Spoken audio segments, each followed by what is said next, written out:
what are the ways in which people can talk about this more openly? I mean, are there forums where people can?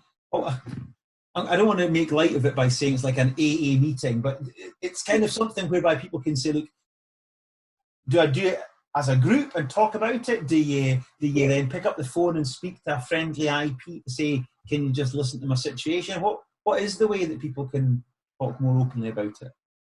Well, so to talk more openly about debt, for individuals, consumers, it's probably slightly easier because there are some forums already out there that allow you to talk about your levels of debt.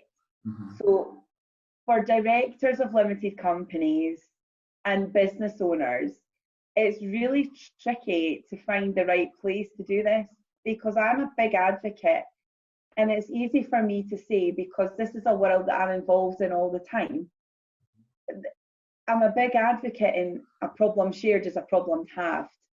Now, if you don't have the benefit of a super shiny action coach that has created a really good group of people that are happy to basically share their lives almost warts and all with each other, if you've not got, and if you are struggling to find, if you're struggling to find an outlet, whether you cannot, whether you've not got a coach, you've maybe not got a BNI network, you've maybe not got a group of business owners that you regularly talk to, insolvency practitioners, restructuring professionals, they're used to talking about this and they're used to giving advice. And the majority of insolvency professionals that you can speak to, the majority of them will have a chat with you for free to begin with. And even having that initial chat, you'll get a barometer. And the other good thing about having that initial chat is, especially if you are a director of a limited company, you are fulfilling your role as a director in doing that and in seeking the right advice.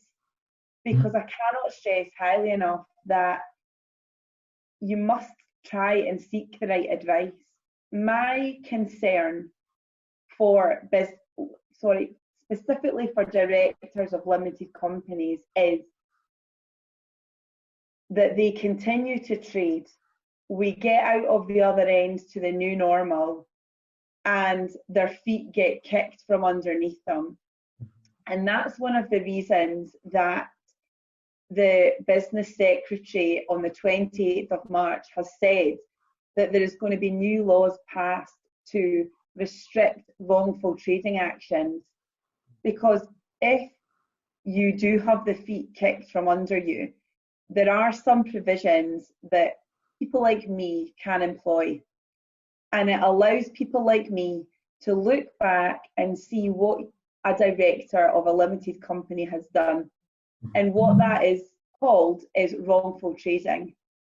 And what wrongful trading is all about is when you as a director should have known beyond a reasonable doubt that you should have pulled the plug.